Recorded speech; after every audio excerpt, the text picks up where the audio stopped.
I first want to say thank you to the Children's Agenda CEO, Mr. Larry Marks, Ms. Isabel Rosa, Ms. Carmen.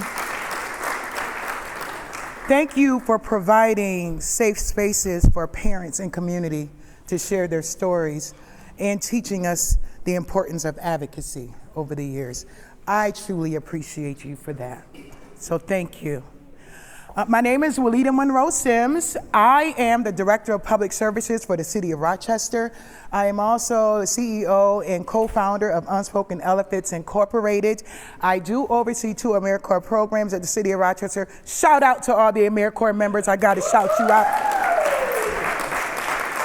Where national and public services is necessary. I wanted to start out by sharing with you my story. My story is not only my story. My husband is here with me today. Together we share 8 children and 8 grandchildren, and we have 3 bonus great-grandchildren. Yes, I don't look like all that I have. What a blessing.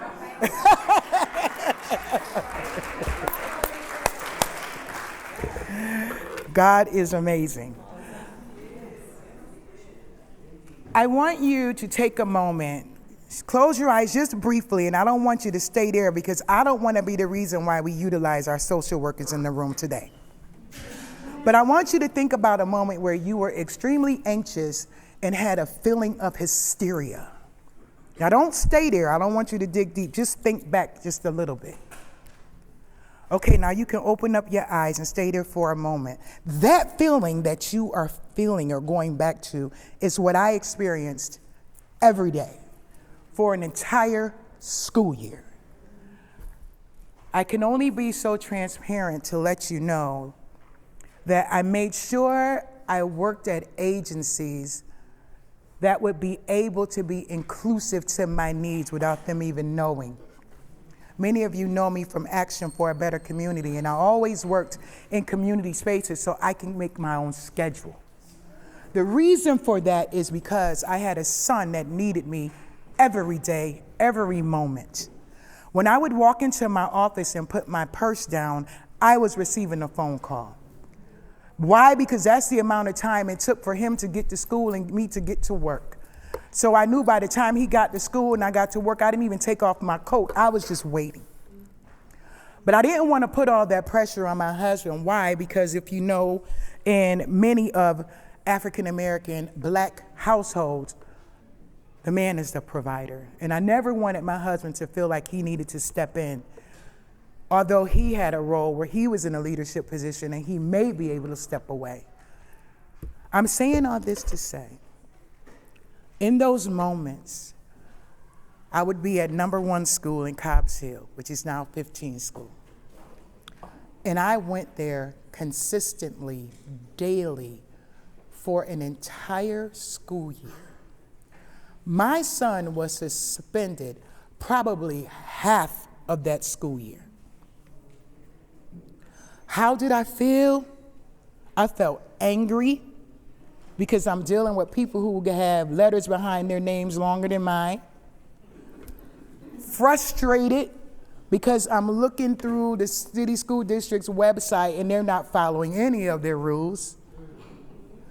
Willing to take any means necessary to make sure my son succeeded. But I learned many things during that process. What I learned was my victory, that we must build safety nets and not barriers for our children. Thank you.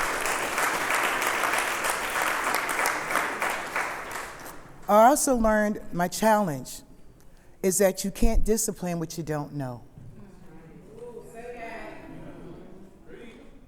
I had the opportunity and was blessed with a principal at number 1 school. Today she's the principal at Montessori 53 School. Her name is Dr. Harris Pappin, Kimberly Harris Pappin.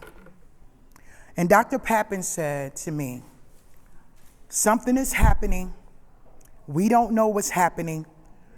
His systems have failed him. I apologize. Let's figure something out. The city school district has a part of their mission that every child is a masterpiece. But what that means is each child must be seen as that masterpiece. So I needed for them to see my son for who he was and what he needed, not what was in the check boxes, because we were on the other. I am grateful today to be able to still have connections with Dr. Harris Pappin. And we had a solution. Well, she came up with a solution, which by far, my husband and I were like, are you serious? Now, you guys are familiar with uniform schools, right? So they had a uniform. So my son, later on, with us not knowing, going to so many meetings, then me having and getting attorneys, finding out he needed a 504, them telling me he's not eligible, who wants to be eligible for an IEP. We went through all of that for a school year. Then to find out my son was diagnosed with ADHD and obsessive compulsive disorder. So what that means is for a child in a uniform school, he became very routine. So he liked his light blue shirt and navy blue pants. Remember, every child is a masterpiece. So for my child, you have to show up for him how he is. So the fact that he had that light blue shirt and those navy blue pants was a part of his routine. 2 shirts in a bag every day, because if he got a stain on it, he has to change it. Clearly identifying my son's behaviors, his characteristics, and his patterns for 1 year. So now we going on year 2. Still not identifying, but paying more close attention to our son. Well, the principal said, well, Joseph's getting suspended again. So we like, again? Now, I thought we was doing good. We started working on things. We started meeting him where he's at. We got the teachers on board. What could he have possibly done? Well, okay, he had to get suspended. Because what we got to realize is now there are some spaces where children must be disciplined in those spaces, and understanding that there must be solutions, but discipline must occur. In our space, we just didn't know what we were disciplining, right? So, okay, she says, we don't want to wreck his world, and we don't want to trigger him, and we don't want to make things worse for Joseph. But I think I have a solution. Going back to what I felt, I was willing to do whatever it took for my son to be successful.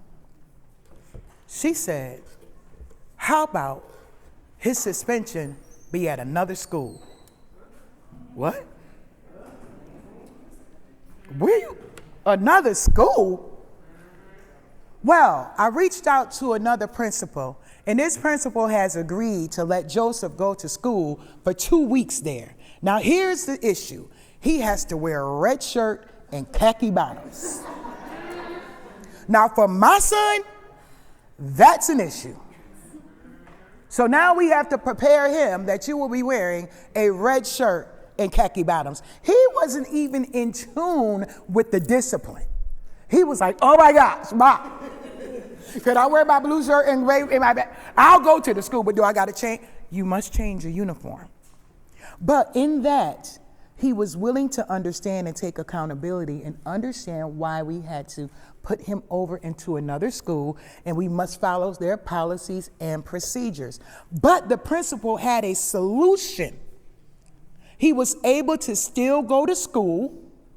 He understood what he did was wrong.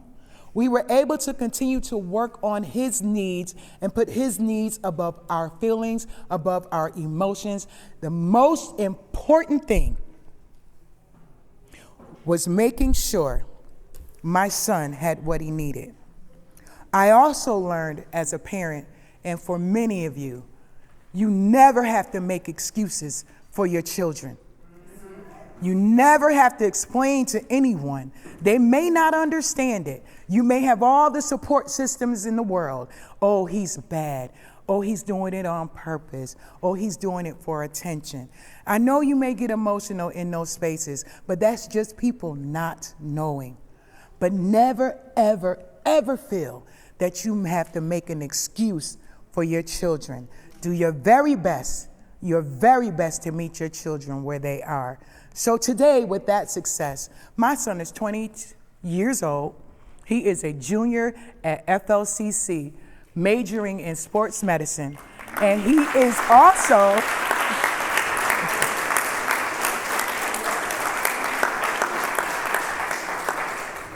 also a strong advocate for developmental disabilities, where he works full-time as a community support specialist for adult men with autism.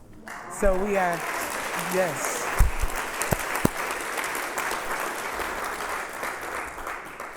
So it's my hope today that with sharing my lived experience, our lived experiences, that we can encourage one another to focus on working together to positively change systems through our lived and living experiences. It takes collective impact, and it takes participatory action. So today, let us focus on solutions and not suspensions.